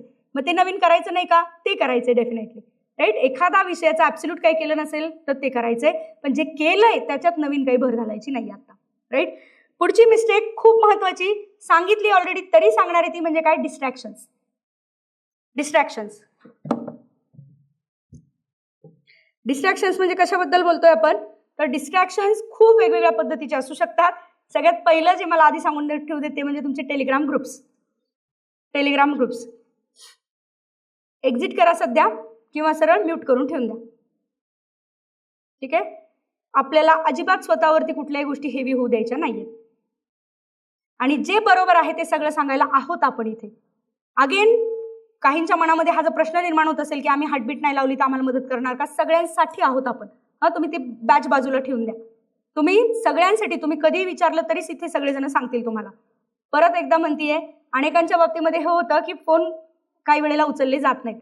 मी पुन्हा पहिल्या पण सत्रांमध्ये सांगते, आज पण परत एकदा सांगते, नाही उचलला पुन्हा करा, वेळ घ्या थोडा मध्ये पुन्हा करा, कारण अनेक वेळेला अनेक गोष्टी आमच्या चाललेल्या असतात. त्यामुळे जर नाही तुम्हाला उत्तर देता आलं कुठल्या बाबतीमध्ये तर पुन्हा करा. त्याचा अनुभव अनेक लोकांनी घेतलेला आहे. सो ज्या ज्या वेळेला जे करायला पाहिजे ते करतो, इमर्जन्सी जेवढी असेल त्या पद्धतीने करतो, मदत तुम्हाला होईल, पण तेवढा विश्वास ठेवा. खूप महत्वाचं डिस्ट्रॅक्शन येतं ते म्हणजे भांडणं. वेगळा मुद्दा आहे पण तो खूप महत्वाचा आहे अभ्यासासाठी. कुठल्याही प्रकारचे कॉन्फ्लिक्ट्स टाळायचे. आता कुठल्याही प्रकारचे कॉन्फ्लिक्ट्स नको आहेत आता. ते घरच्यांशी असतील, घरचे जर आत्ता की रोज तुम्हाला असं वाटतं अनेकांना की त्रास देत आहेत घरचे, काय रोज विचारणार किती वेळा अभ्यास केलास, कितीला उठलास. एखाद्यांच्या घरात ना आई हे असते की ट्रॅक असतो आईचा, सकाळी उठल्यानंतर 6लाच फोन करणार, उठली का नाही बघणार, उठला का नाही बघणार. सो तुम्हाला त्याचा त्रास होतो की सरळ ॲक्सेप्ट करून टाका की ही देणार आहे लक्ष. ऍक्सेप्ट करून टाका, आपल्याला कॉन्फ्लिक्ट नको कुठल्या. मग तो कॉन्फ्लिक्ट त्यांच्याशी होण्याच्या ऐवजी आपल्या मेंदूमध्ये होतो. तो कॉन्फ्लिक्ट स्वतःचा स्वतःशी होतो. सो कॉन्फ्लिक्ट इतर लोकांशी, कॉन्फ्लिक्ट स्वतःशी आपल्याला ॲब्सोल्यूट नको आहेत, ना तयारीच्या काळामध्ये ना पेपरच्या वेळामध्ये. ते पेपरच्या वेळामध्ये नको असतील तर ते आत्ता नको आहेत. आणि तो मेंदू आत्तापासून शांत करायला. शांत करायचा कसा? सगळ्यात सोपा उपाय, भांडणं नकोत. याच्यासाठीचा सगळ्यात कॉन्फ्लिक्ट रिझोल्युशनचे खूप प्रकार असतात. हा एकमेव आहे अशातला भाग नाही. पण आत्तासाठी मी म्हणणारे सगळ्यात सोपा उपाय काय? ऍक्सेप्ट करून टाका आत्तासाठी. ठीक आहे. दर वेळेला की तुझं बरोबर मी चुकलो हा मार्ग असतो असं नाही. काही वेळेला मीच बरोबर तू चुकीचा हा पण मार्ग असतो. मी पुन्हा पुन्हा सांगते, हात उचलायला जमलाच पाहिजे, फक्त कुठे उचलायचा आहे ते कळलं पाहिजे. ठीक आहे. पण ही वेळ नाही असं मी सांगते तुम्हाला. सो कॉन्फ्लिक्ट ॲब्सोल्युटली नकोय. खूप महत्वाचा पुढचा इमोशन्सच्या याच्यातनंच जातो तो म्हणजे अपेक्षा नकोय. कॉन्फ्लिक्ट येतातच अपेक्षेमधनं. लिहा. तुम्ही म्हणाल माहिती आम्हाला, पण रोज करता ना अपेक्षा. सकाळपासून रात्रीपर्यंत मेसवालीनी भाजी हीच नाही दिली, रबडीच मिळालीच नाही. ईशा लिहून ठेव नावं कोणाकोणाला मिळाली नाही, केबिन मध्ये बोलवून यायचं आणि यांना सांबरसाठी. तर अपेक्षा खूप महत्वाचं आहे. मी हे कायम सांगत आलेली आहे की अपेक्षा कमी करा, ठेवू नका. हे मी दुसऱ्यांसाठी नाही बोलत आहे, हे तुमच्या स्वतःच्या इमोशनल हेल्थसाठी आपण हे बोलतो. खूप गरजेचं आहे, खूप. एका रात्रीत बदलेल असं नाही, पण किमान बिंबवणं स्वतःवरती तरी चालू करा. थोडं तरी कमी होईल. इंटेन्सिटी जी आता 200% असेल, किमान 150, किमान 120, किमान 100 वर तरी यायला मदत होईल. अपेक्षांच्या बाबतीमध्ये अशी 0 वर येईल अशातला भाग नाही, पण मिनिमम जेवढी होईल तेवढं करणं आवश्यक आहे तुमच्यासाठी. माझ्या बाबतीमध्ये अपेक्षा फक्त तुमच्याकडनं आहेत आता. त्या 0 वर येऊ शकत नाहीत, त्या रादर यायला पण नाही पाहिजे. तर आलं लक्षात? राईट. आता अपेक्षांचं ओझं अनेक वेळेला होतं. हे दुसऱ्यांच्या बाबतीत आधी आपण बोललो की अपेक्षा कमी करा. दुसऱ्यांच्या बाबतीतल्या की तो इमोशनल टर्माईल आपला कमी होतो. कारण अपेक्षा नसेल तर मग वाईट वाटत नाही. आणि जेवढं वाईट, भांडणापेक्षा वाईट जर वाटलं ना तर जास्त काळ टिकतं. 2 तास 4 तास दिवसभर मग मनात सारखं राहून राहून तेच येतं. मग वेळ आपल्या अभ्यासावरचं हटतं. 2 तास आपल्या प्लॅनिंग मधले गेले की पुन्हा आणखीन वाईट वाटतं की अरे माझे 2 तास गेले, मग कसं होईल, पूर्ण होईल का नाही. त्या बाबतीत पण मी पुढे, मला जस्ट आठवण करा, हे संपलं की ते बोलणार आहे मी तुम्हाला की नाही पूर्ण झालं तर काय करायचे टार्गेट. पण अपेक्षा कमी करा, जेलसी कमी करा. हे मी खूप वेळेला खूप बॅचेसची बोललेली आहे. जेलसी ॲब्सोल्युटली पुन्हा सांगते दुसऱ्यासाठी नाही. हे फिलिंग आहे ना, जेलसी नसणं हे फिलिंग ऍक्च्युली ज्या लेवलला तुम्हाला आनंदित करतं ते अनुभवल्यावरच कळेल तुम्हाला. म्हणजे दुसऱ्याचं खूप छान झालं आपल्यापेक्षा पण, यांनी छान वाटणं हे फिलिंगच खूप वेगळं आहे. तर ते यायला खूप लागते, मॅच्युरिटी प्रचंड लागते. तर ती येईल, हळूहळू येईल, पण ते त्याचा प्रयत्न तर करावा लागेल तुम्हाला. बळजबरीने छान वाटून घ्या. एखाद्याचा पहिला नंबर आला, तुझा दुसरा किंवा शेवटचा आला, तरी पण छान वाटून घ्या दुसऱ्याबद्दल. पण यांनी फायदा होणार आहे हे सांगते. ठीक आहे. या सगळ्यांमध्ये अपेक्षाबद्दल बोलत होतो आपण, दुसऱ्यांबद्दल झालं. स्वतःकडच्या अपेक्षा सगळ्यात जास्त त्रास देतात. स्वतःकडची अपेक्षा जर पूर्ण नाही झाली, एखाद्याला मी आता अरे ह्या टेस्टमध्ये मी असं दिलं होतं की पहिलाच आलो असतो, पण नाही आला, 10वा आला. ठीक आहे. ती अपेक्षा भंग स्वतःकडचा जास्ती त्रास देतो. किंवा नाही मला माहिती की किती मार्क म्हणजे किती नंबरला येईल, पण इतकं तर खराब मी नाही, म्हणजे इतकं तर मी ह्याच्यापेक्षा बेटर डिझर्व करते, हे जे आपल्याला वाटत असतं. ठीक आहे ना, जे झालं ऍक्सेप्ट करा आणि पुढे जायचं आपल्याला. अपेक्षा भंग स्वतःकडचा त्रास देतो. म्हणून मी काल जे वाक्य वापरलंय पुन्हा एकदा ते लिहायचंय वाक्य, कारण ते सगळ्यात इम्पॉर्टंट असणारे तुमच्यासाठी. स्वतःला माफ करायला शिका. येस, झाल्या चुका इथून आधी, पण इथून पुढे नाही मी होऊ देणार आहे. इथून पुढे मात्र त्या सगळ्या चुकां सुधारून मी पुढे जाण्याचा प्रयत्न करणार आहे. 130 हे असेच मिळत नाहीत, हे लक्षात घ्या. हे जे 100+ ला जायचे, डोकं शांत, डिसिजन एरर कमी करायचे, हे सगळे मुद्दे आहेत. डिसिजन एरर कधी होतात? जेव्हा तुमचा मेंदूच शांत नाहीये. डिसिजन एरर कधी होतात? जेव्हा तुमच्या मेंदूमध्ये कॉन्फ्लिक्ट आहेत, तुमच्या मनात कॉन्फ्लिक्ट आहेत, मेंदूमध्ये कॉन्फ्लिक्ट आहेत. हे जर कमी करू शकला तर आपोआप तुम्ही 130 कडे जायची वाटचाल सुरू होते. त्यामुळे हे करायचं, हे सांगितलं आहात का. आणि सगळ्यात शेवटचा जो मी कायम सांगत आले, think positive. Always think positive. Energy ही फिरून येते. एनर्जी ही कायम फिरून येते, हे लक्षात घ्या. Think positive. काल जे मयूरनी पण तुम्हाला सांगितलं की असं ते काळा एक टिपका आहे ना, रबडी नाही मिळाली आहे, बाकी मिळालं छान होतं का सांगा मला, राईट. सो पुन्हा याचा अर्थ मी हे म्हणत नाहीये की नाही तुम्ही चुका नाही बघितल्या पाहिजेत. येस, पण त्या चुका तटस्थपणे बघितल्या पाहिजेत. त्याला जजमेंट ऍड करू नका, असं मी म्हणते. स्वतःच्या पण दुसऱ्यांच्या पण आहात. सो इथपर्यंत तुमच्या इमोशनल स्ट्रेंथ वर ज्या गोष्टी होत्या त्याच्याबद्दल मी बोललेली आहे. थिंक पॉझिटिव्हवर मी शेवटी पण परत बोलणार आहे. तरी मी तुम्हाला म्हटलं होतं मध्ये काय, मला आठवण करा की त्याच्यावर आपण बोलणार आहोत. कशावर? तुम्हीच विसरलात. नाही सांगा. हां, टार्गेट झालं नाही तर काय. येस, टार्गेट झालं नाही तर काय. हे खूप वेळेला हे करंटच्या बाबतीत पण आपण अनुभवलंय बघा. टार्गेट झाले नाहीत, माझेच झाले नाहीत, म्हणजे जे वर्गात शिकवायचे होते तेच पूर्ण झाले नाहीत. तर टार्गेट्स पूर्ण झाले नाहीत. आत्ता तर तुमच्या याला खूप महत्त्वाचे इथे, तुम्ही दिवसाला जे काही ठरवलंय ते पूर्ण झालं नाही, ॲब्सोल्युटली ते बॅगेज कॅरी फॉरवर्ड करू नका. खूप महत्त्वाची गोष्ट आहे तुमचे. आता डिपेंड्स तुम्ही पुन्हा बॅचला असाल तर दुसऱ्या दिवशीचे टार्गेट्स आणि पुढचे ठरलेले आहेत. जर जे ठरलेलं आहे किंवा तुम्ही स्वतः ठरवलेलं आहे, जे ठरलंय ते कंटिन्यू करा. जे मागच्या ह्याच्यातले 10 पानं राहिली आहेत आत्ता राहू द्या, ठेवून द्या बाजूला, ठीक आहे. आणि पुढचं जे ठरलंय नाही तर काय होणार आहे, ते सगळं कोलॅप्स. कारण आधीचे 10 करायला तुम्ही पुढचा वेळ वापरणार, त्यातले पण पुन्हा लॅग प्रत्येक ठिकाणी क्रिएट होणार आणि तो लॅग इतका मोठा होणार की तुम्हाला नंतर सुधारणं बंद होतं. त्यामुळे काय की जे ठरवलंय, ज्या दिवशीचं जे टार्गेट आहे तेच तुम्ही करायचं. सो जे राहिलंय सोडून द्या. खूप महत्त्वाचा मुद्दा असतो याच्यामध्ये, तो म्हणजे फिअर ऑफ मिसिंग आउट. अरे हे राहिलं, आता ह्यातनं प्रश्न आला तर काय करायचं. 100 पैकी 100 नाही मिळवायचे. 100 पैकी 100 प्रश्न नाही आपले बरोबर आले तरी चालणार आहे. किती बरोबर पाहिजेत? किती बरोबर पाहिजेत? नाही म्हणजे ॲब्सोल्यूट सगळं चूक बरोबर करून किती बरोबर पाहिजेत? 65. सगळं चूक बरोबर करून म्हणतीये मी. किती बरोबर पाहिजेत प्रश्न? 65 बरोबर पाहिजेत. अल्टिमेट 65 बरोबर पाहिजेत. मग तुम्ही किती सोडवताय त्याच्यानुसार निगेटिव्ह मार्किंगमध्ये किती जात आहेत हे करून 65 बरोबर पाहिजेत. जीएसच्या बाबतीत आपण बोलतोय. आलात तिथपर्यंत आहात सगळेजण, राईट. मग आता पुढचा प्रश्न येतो, किती अटेम्प्ट करायचे? जर 65 बरोबर आहे तर अटेम्प्ट किती करायचे? 95 प्लस 100, 90. नाही मला खूप भीती वाटते, मी 80च करणार. काही जण 60च करणार. 60, 70 मी म्हणणारे क्राईम आहे. 60-70 अटेम्प्ट करणं क्राईम आहे. का क्राईम? मी चूक म्हणत नाहीये, क्राईमच म्हणतेय डायरेक्ट.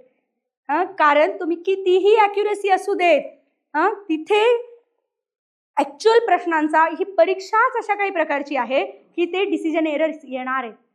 तुम्हाला जो प्रश्न वाटतोय की हा तर 100% मला ए टाईप क्वेश्चन आहे, चुकणार होतं की नाही बघा तुम्ही. अरे हेच होतं उत्तर, मला वाटलं होतं, पण चुकलं ते उत्तर. आणि उलट की जे तुम्हाला अजिबात माहित नव्हतं, तुक्का मारून आलात, असे पण प्रश्न बरोबर येतात, राईट. सो ॲक्युरसी, कुठलाही अभ्यास केलेला सिन्सिअर त्याची ॲक्युरसी कितीपर्यंत असू शकते याच्याबद्दल आपण बोलतोय. सो 100 पैकी एक 35 ते 40 प्रश्न असतात की जे ए टाईप, मी ॲक्युरसीबद्दल बोलत नाहीये तरी ए टाईपमध्ये आहेत की माहिती आहे तुम्हाला, डायरेक्ट थेट उत्तर आहेत अशा प्रकारचे. त्यातला पण एखाद दुसरं तुम्ही माती खाता, पण ॲक्च्युली होतं ना, म्हणजे तुम्हीच काय, मी सुद्धा खाल्लेली. तर होऊ शकतं का? येस होऊ शकतं. हे म्हणून पुन्हा पुन्हा आठवण करते, आपण माणूस आहोत, यंत्र नाही, कम्प्युटर नाही आहेत आपण. आणि म्हणून स्वतःला माफ करायला शिका असं म्हणते मी. आला तर मग आपण म्हणत होतो की हे जे तुम्ही करताय, टोटल क्वेश्चन्स कशा प्रकारे किती सोडवायचे अटेम्प्ट, याच्यात मिनिममकडे जायचं नाही, ॲक्युरसीवर डिपेंड खेळायचं नाहीये, हे प्रोबॅबिलिटीवर खेळायचं. आणि म्हणून मॅक्सिमम पाहिजेच आहे, पण ते मॅक्सिमम किती, तर याला मात्र आता काय म्हणूयात, खूप सब्जेक्टिव्हिटी आहे. 90+ तर कंपल्सरी, हे खूप आम्ही स्ट्रॉंगली सांगतोय, 90+ कंपल्सरी. पण 90± होऊ शकतं. आता हे प्लस मायनस कसं होऊ शकतं? पेपर प्रचंडच अवघड आला, इतकं ऑब्स्क्युअर विचारलं की ना तुमचं लॉजिक चालतंय, ना कुठे डायरेक्टली फॅक्च्युअल इन्फॉर्मेशन चालतीये. अशा वेळेला म्हणजे डी टाईप क्वेश्चन, आता क्वेश्चनच्या प्रकाराकडे आपण येणार आहोत. A type, B type, C type, D type. D type म्हणजे काय की ॲब्सोल्युटली तुम्ही त्याच्याबद्दल कधी वाचलं नाही आहे. असतात का असे? माहितीच नाहीये तुम्हाला की आहे काय प्रश्न आहे हा. असा प्रश्न असेल तर तो आपण डी टाईपमध्ये सोडून द्यायचे. हे सगळे प्रश्न सोडून द्यायचेत म्हणजे 5वा गोळा भरायचा आहे. तर कुठलं सोडून द्यायचंय की ज्याच्यामध्ये पूर्ण अंधार आहे, काहीच माहित नाही आहे तुम्हाला. पण मेंदू आपला सध्या तरी असा रिॲक्ट करतोय की डी टाईप ऑफ क्वेश्चन म्हणजे कोण, किंवा प्रश्न वाचलात तो टॉपिकच मला माहिती नाही, मी आजपर्यंत केला नाही. उदाहरणार्थ एन्व्हायरमेंटल इम्पॅक्ट असेसमेंट, तुम्ही जर वाचलाच नाही आतापर्यंत कारण एन्व्हायरमेंट झालं नाही, मेंदू काय रिॲक्ट करणार, अरे मी हे केलंच नाही. म्हणून पुढच्या प्रश्नाकडे पण, ऑप्शन्सकडे पण तुम्ही तसंच बघणार की मला येत नाही. तटस्थपणे मागे होऊन तुम्ही बघणार. तटस्थपणे बघण्यापेक्षा उलट फिअरनी बघणार तुम्ही की अरे हे मी केलंच नाही, मी वाचलंच नाही. बरोबर की नाही? पण अनेक वेळेला असं असतं की प्रश्नाचंच उत्तर असतं. एमपीएससीच्या बाबतीमध्ये पूर्वी तर खूप जास्त व्हायचं, पण अनेक वेळेला ऑडमॅन आउट जो असायचा की नाही, तर तेच उत्तर असायचं. Odd man out. ऑडमॅन आउट म्हणजे काय, उदाहरण सांगते मी तुम्हाला. पुणे मुंबई एक्सप्रेसवेची लांबी किती, उदाहरण म्हणून घेतलं बरं का मी.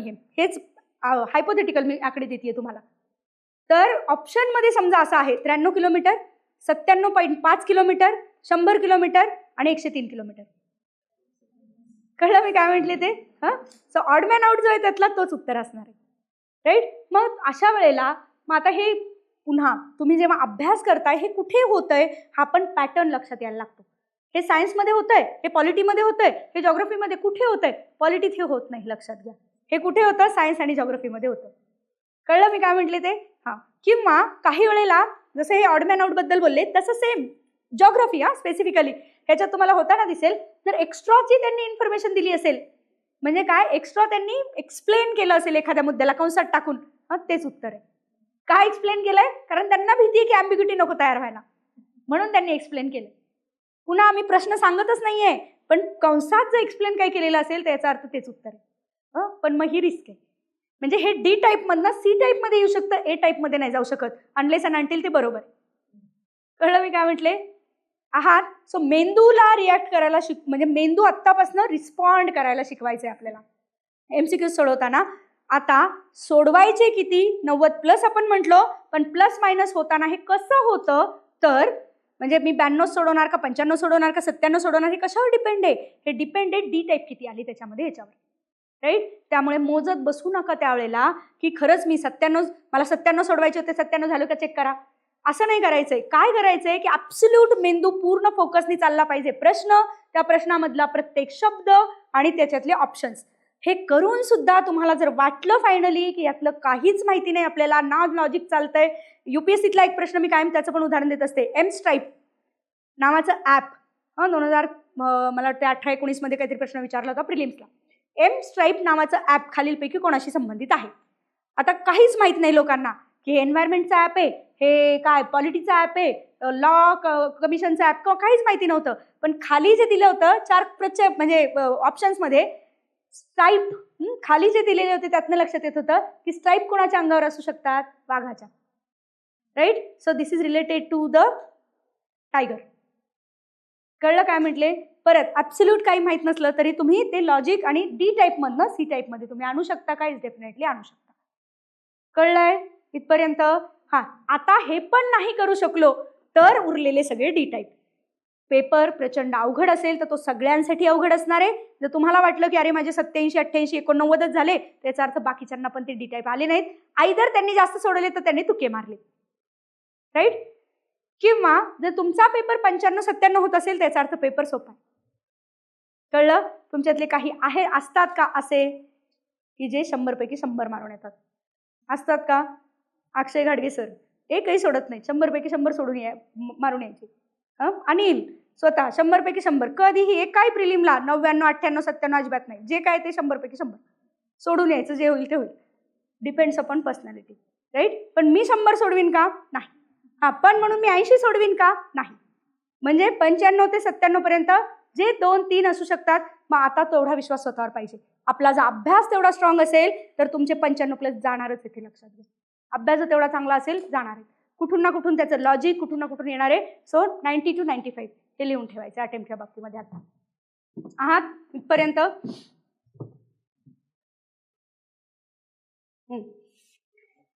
आता पुढचा खूप खूप महत्वाचा येतोय तो म्हणजे काय, टाइम मॅनेजमेंट.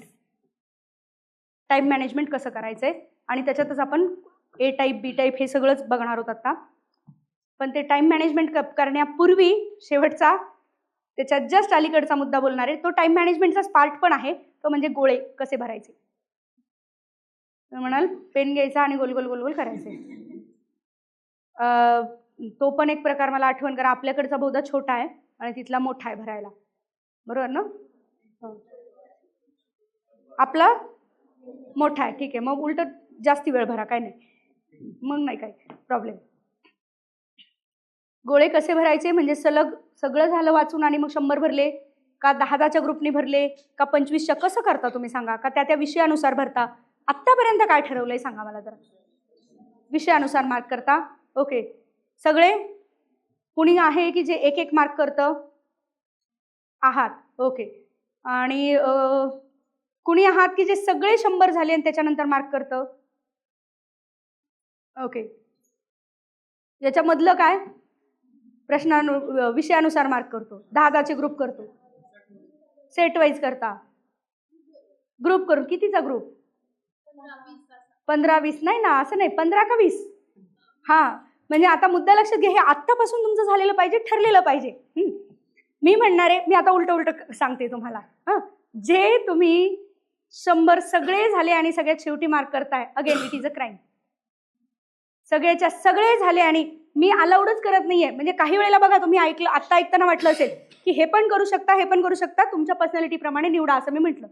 पण झाल्यावर 100 मार्क करणं नाही निवडायचंय, कुणीच नाही निवडायचंय, तुमची पर्सनॅलिटी कशी पण असो. कळलं मी काय म्हटले? क्राईम. मी मिस्टेक नाही म्हणत, त्याला क्राईम म्हणते मी. आणि हे दरवेळेला सांगून सुद्धा कुणीतरी असं निघतं परीक्षेनंतर की जे फोन करून रडत सांगत असतं की राहिले करायचे. नीट लक्षात घ्या, एक्झाम प्रेशर प्रचंड हेवी असतं त्यावेळेला. आणि जेव्हा तुम्ही 100 वाचता, शेवटच्या काही काळामध्ये राहिलेलं खूप कमी वेळ असतो. भलेही तो अर्धा तास घ्या. तुमच्यातले असे पण काही आहेत बरं का की शेवटचा अर्धा तास राहिल्यावर जेवढे राहिले असतील तेवढे सोडून देऊन सगळे मार्क करतो, असे पण तुमच्यातले काही असणार. पण तेव्हा प्रेशर एवढं हेवी झालेलं असतं.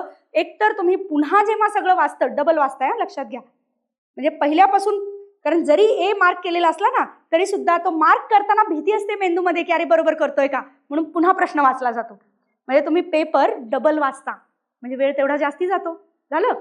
दुसरं की तुम्ही ते करताना घाईघाईने एकाचं दुसऱ्याचं असं पण होऊ शकतं, ठीक आहे.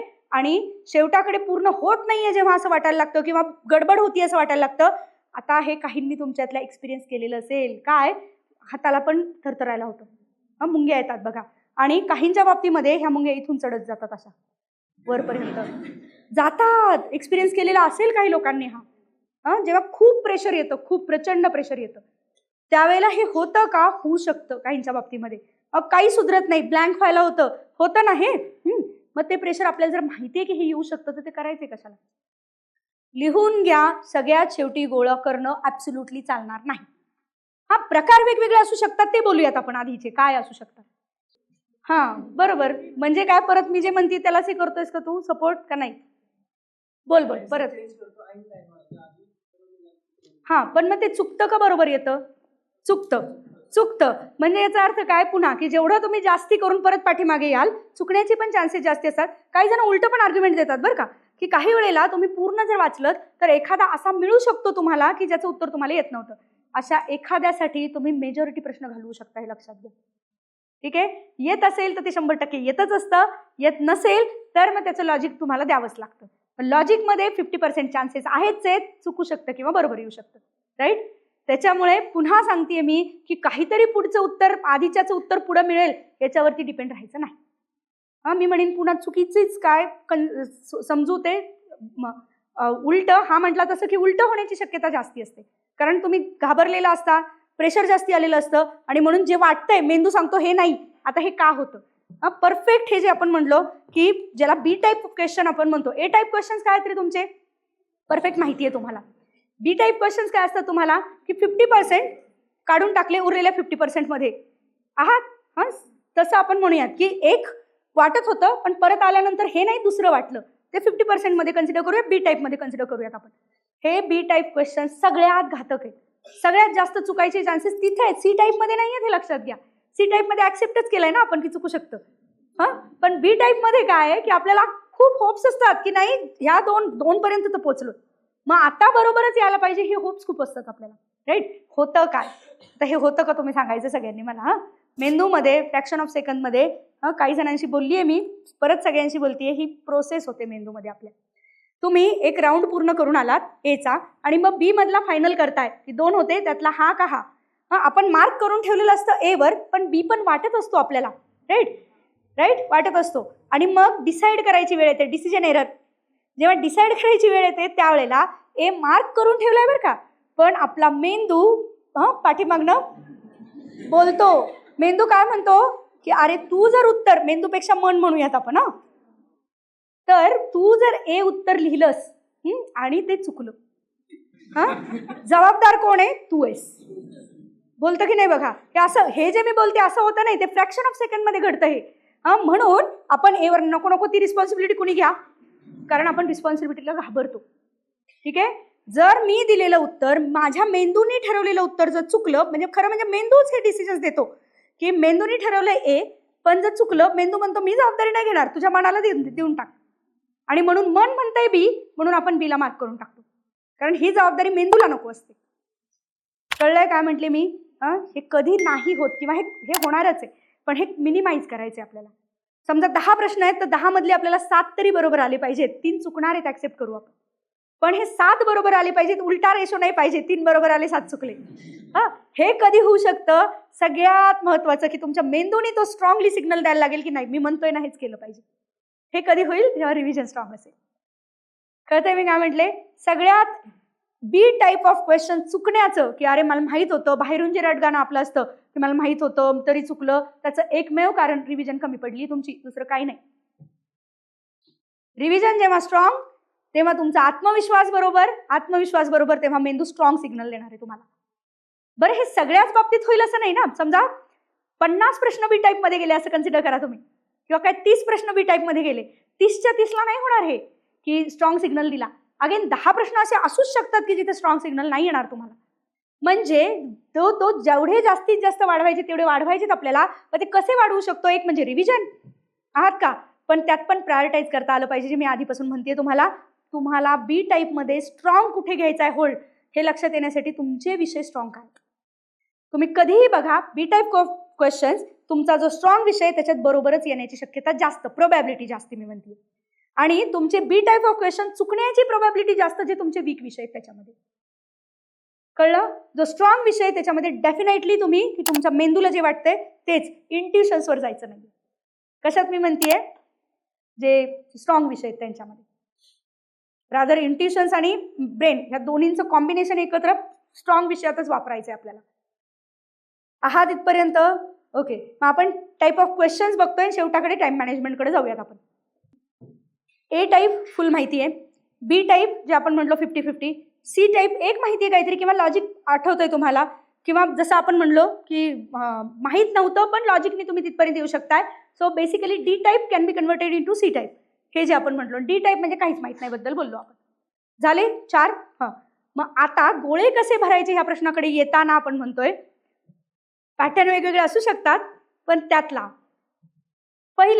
पहिलाच घेतला. तुमच्यातले अनेक आहेत ना की एक करताय, ठीक आहे.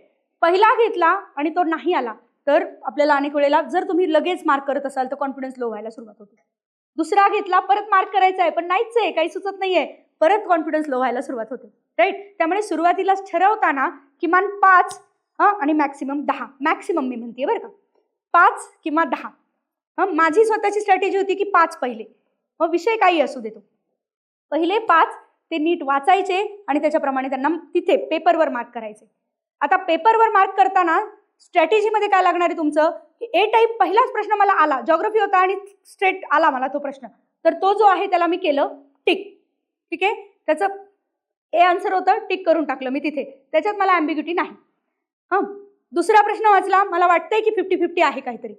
तिसरा वाचला, जे काही 5 पर्यंत जे झालं मी करून ठेवलं. आणि 5 मधले असं असू शकतं की मला एकाच प्रश्नाचं उत्तर आलं किंवा मला 2च प्रश्नांचं उत्तर आलं, 5 पैकी 5 येतील असं होत नाही. मग ते आयदर बी टाईप मध्ये जाणार आहेत किंवा सी टाईप म्हणजे सेकंड राऊंडसाठी जाणार आहेत. ते पहिल्या राऊंड बद्दल आपण बोलतोय आता. राईट. हे जर असेल तर गोळे कधी करायचे? मी असेल तर ते 5 गोळे म्हणजे 5 प्रश्न झाल्याच्या नंतर इमिजिएट मी आन्सर शीट समोर घेणार आणि त्या 5ला पुन्हा एकदा रिव्ह्यू करणार. पुन्हा एकदा म्हणजे पहिल्यापासून चालले.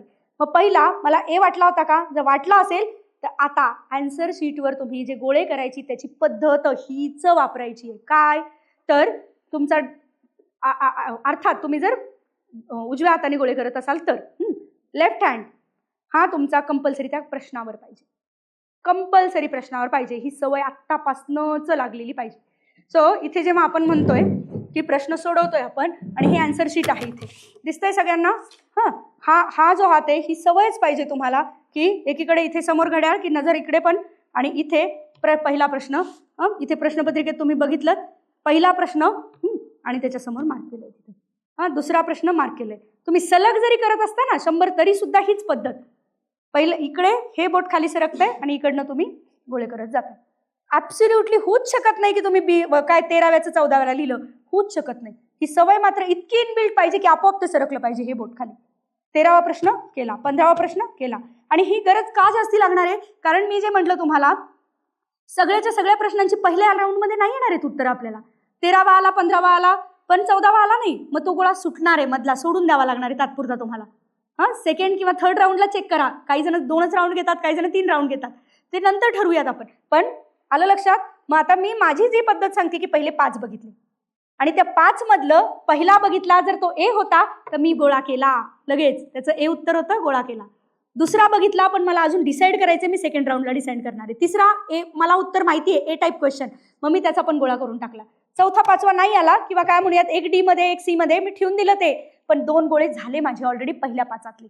कळलं मी काय म्हटले. 6व्यापासून मात्र 6व्यापासून आता ही स्ट्रॅटेजी वापरायची का नाही किंवा प्रत्येक वेळेला 5-5ची वापरायची हे ठरवा तुम्ही. मल्टिपल स्ट्रॅटेजीज असू शकतात, पण 6व्यापासून A type of questions, A type मी म्हणतीये इमिजिएट गोळा झालाच पाहिजे. ही जी एरर होते आपली की ए टाईपला पण पुन्हा आपण बी किंवा सी मध्ये नेऊन ठेवतो, उलट कॉन्फिडन्स जातो कारण पुढचं काहीतरी वाचलेलं असतं आणि वेगळ्या. ही होत नाही. ह्याने जिथे तुम्हाला माहितीच आहे 100% तुम्हाला परत विचार करायची का गरज पडली पाहिजे. एक प्रश्न डबल नाही वाचायचा आपल्याला. जिथे 100% शुअरिटी आहे तिथे तुम्हाला की ते गोळे तिथल्या तिथे झाले पाहिजेत. म्हणजे बहुधा मी असं गृहीत धरते की हे जे म्हणत होते की आम्ही लगेच करतोय ते हीच स्ट्रॅटेजी असणार आहे. असं नसेल की बी टाईप पण लगेच डिसाईड केला, हे नसावी असं मी म्हणते. आणि ती नसली पाहिजे. कॉन्फिडंटली पहिल्या राऊंडला किमान 2 राऊंड तरी घ्यावेत असं मी सांगते. सो पहिल्या राऊंडला काय केलं तुम्ही, जे येत होते ते सगळे, आणि 6व्यापासून पुढं 6वा येत होता, चला माहितीच आहे महाराष्ट्राची राजधानी मुंबई, चला लगेच इथे बघितलं 14वा प्रश्न लिहून टाकला, लगेच पुढचं लिहून टाकला. कळलं मी काय म्हटले. सो ए टाईप जेवढे होते तेवढे सगळे मार्क झाले ऑलरेडी तुमचे पहिल्या राऊंडला. झालंय. आता आपण पहिलाच राऊंड करताना बी वाले पण वाचलेत आपण, आणि बी वाल्यामध्ये पण जर आपण म्हणतोय की बी वाल्यांमध्ये की काही 2 आहेत, सी आणि डी माहितीच आहे की नाहीच आहेत हे उत्तर, ऍक्च्युली कट करा, उत्तरांवर काठ मारा, ठेवू नका, रिकामे ठेवू नका, कारण मेंदू पुन्हा त्याच्यावर काम करतो. पुन्हा जेवढं काम मेंदूला लावाल तेव्हा मेंदू त्याला त्रास देणार आहे. त्याच्यामुळे जे माहिती आहेत की हे उत्तर नाही, कट करून टाकायचे तिथल्या तिथे. उरलेले जे 2 आहेत, आता हे होतं बघा की त्यातलं पण जसं हा म्हटलं तसं की हे उत्तर आहे असं वाटत असतं 2 पैकी. त्याला फक्त खाली एक गोल टिंब, तुमची जी पद्धत असेल ती गोल टिंब किंवा काहीतरी ते करून ठेवा, की जेणेकरून वर्स्ट केस जर आपल्याला वेळ नाही पुरला आणि डायरेक्ट गोळे करायची वेळ आली तर परत प्रश्न वाचायची वेळ नाही आली पाहिजे. सो जे गोळे करून ठेवले धडाधड फक्त तेवढे उतरवले गेले पाहिजेत. किंवा मेंदूला तो स्ट्रॉंग सिग्नल असतो की अरे हा मागाशी मी केला होता विचार, सो आता करताना काही वेगळा करतोय का. त्यासाठी बी मध्ये म्हणजे 2 मध्ये 50% मध्ये सुद्धा आधी तिथे गोळे करून ठेवलेले पाहिजेत. तुम्ही आहात का इथपर्यंत सांगा मला सगळे.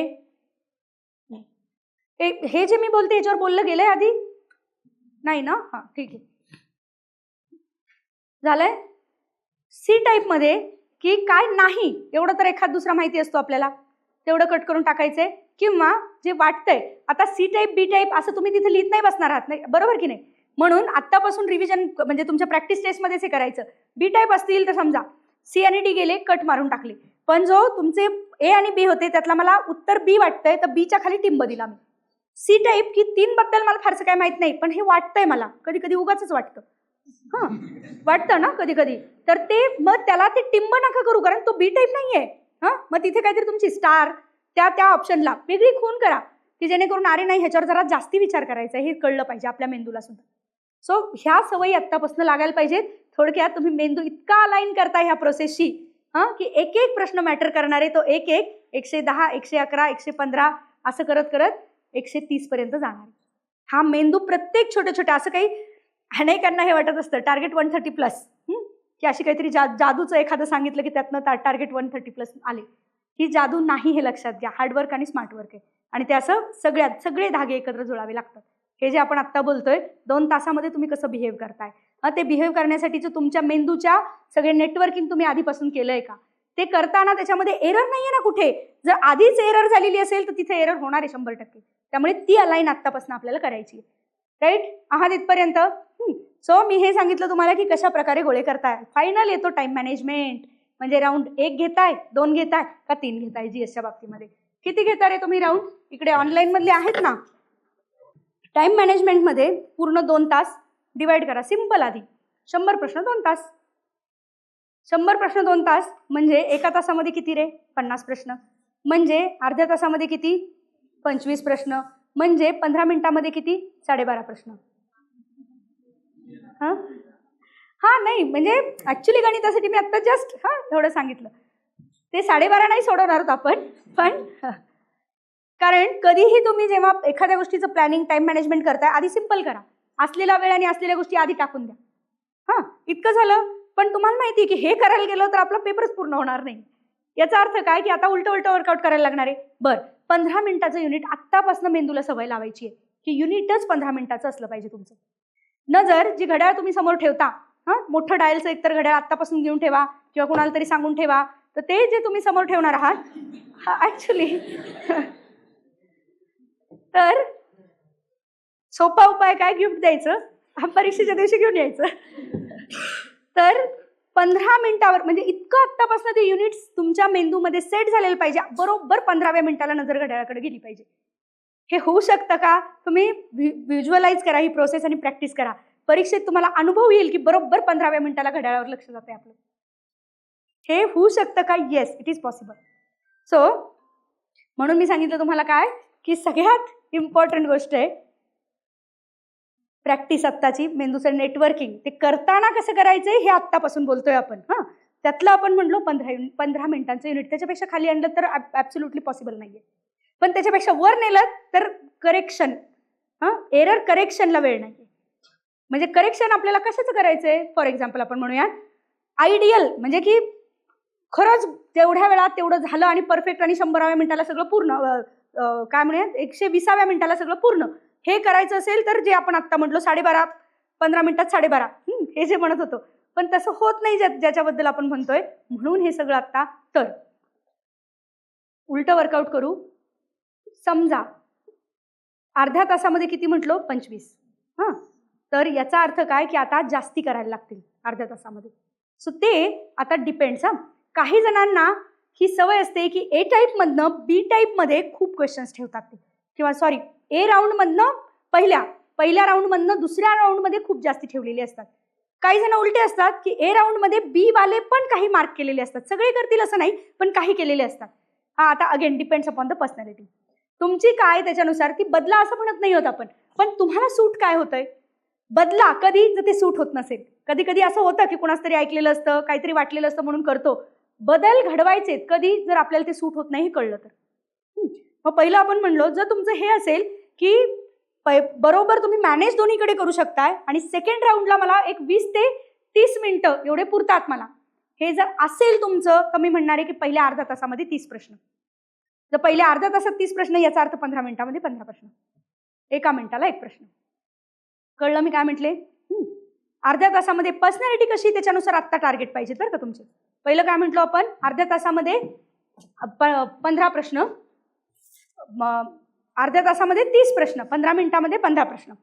आणि जर ते केलं तुम्ही तर एका तासामध्ये 60 प्रश्न. बरोबर? पुढच्या 15 मिनिटामध्ये किती होतील सांगा? 15 मिनिटात 15 म्हणतोय ना आपण, म्हणजे 75 प्रश्न. 1.5 तासामध्ये 90 प्रश्न. आहात का? नॉर्मली असं दिसेल तुम्हाला शेवटाकडे तो स्पीड वाढत गेलेला असतो, आणि म्हणून नॉर्मली असं दिसेल ते साधारणपणे 30 ते 25 मिनिटं शिल्लक राहतात साधारणपणे. म्हणजे जे 10 राहिले होते आयदर ते आधी पूर्ण होऊन जातात किंवा मग पुढच्या 5 मिनिटामध्ये ते झालेले असतात. सो साधारणपणे 25 मिनिटं. पण मग आयडियली राहतील किती? खरं म्हणजे 20 मिनिटं. जर एक्झॅक्ट ह्याप्रमाणे गेलं तर 20 मिनिटं. आता तुमच्यातल्या अनेकांना हे 20 मिनिटं, कारण तुम्ही बी मध्ये भरपूर ठेवलेले असतात, पुरत नाही. म्हणून पुन्हा रिवर्क करू आपण. काय म्हणतोय की जर तुम्ही बी टाईपमध्ये जास्ती ठेवत असाल तर तुम्हाला जास्ती वेळ लागणार आहे सेकंड राऊंडला. आणि म्हणून पहिला राऊंड मॅक्सिमम पूर्ण झाला पाहिजे किती वेळामध्ये, तर 1 तास 15 मिनिटं ते 1 तास 20 मिनिटं. 1 तास 15 मिनिटं ते 1 तास 20 मिनिटं. मग पुन्हा रिवर्क करा. 1 तास 15 मिनिटं ते 1 तास 20 मिनिटं म्हणजे 35 प्रश्न घ्या बरं. अर्ध्या तासामध्ये 35 प्रश्न म्हणजे 60 मिनिटामध्ये 1 तासामध्ये 70 प्रश्न. आलात का? हां, तर मग आता बरोबर होईल तुमचं की पुढच्या साधारणपणे मी म्हणेन की 1 तास 20 मिनिटांपर्यंत तुमचं पुढचं कव्हर झालेलं असतं. उरतं 40 मिनिट. आहात इथपर्यंत? हां, मी म्हणणार आहे ह्याच्यापेक्षा घाई करू नका.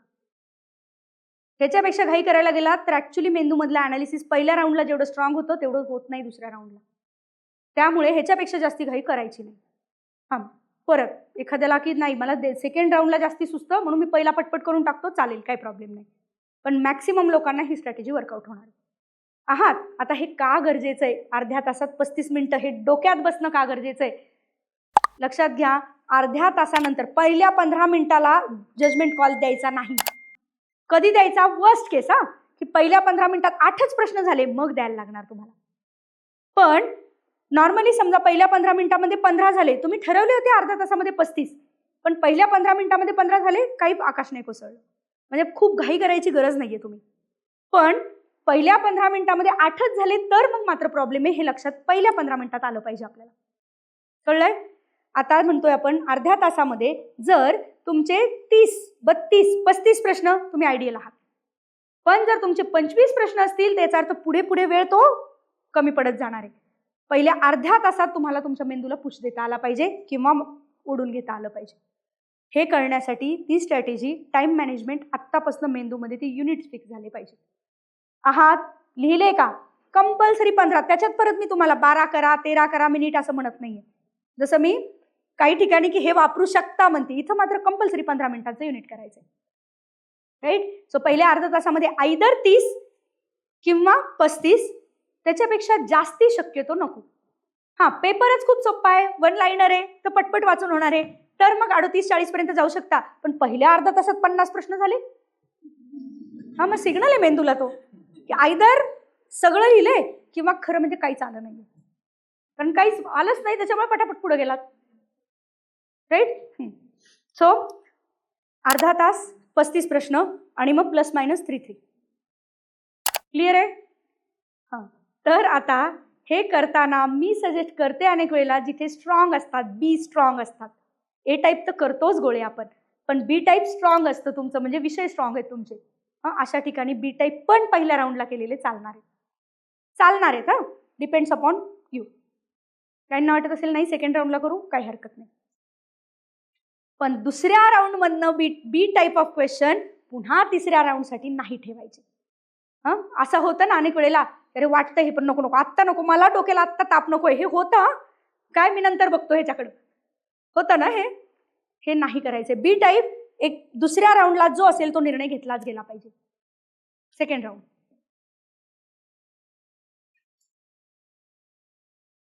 आता ही जी आपण म्हटलो ही स्ट्रॅटेजी एकदा वर्क, एकतर काय तुम्हाला ते उरलेले पण गोळे भरायचे, ते कंपल्सरी भरायचे, ते विसरू नका बरं का. आहे ना लक्षात?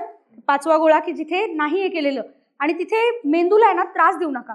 2 मिनिटं तो एक्झामिनर थांबेल, स्वतःला मेंदूला त्रास देऊ नका.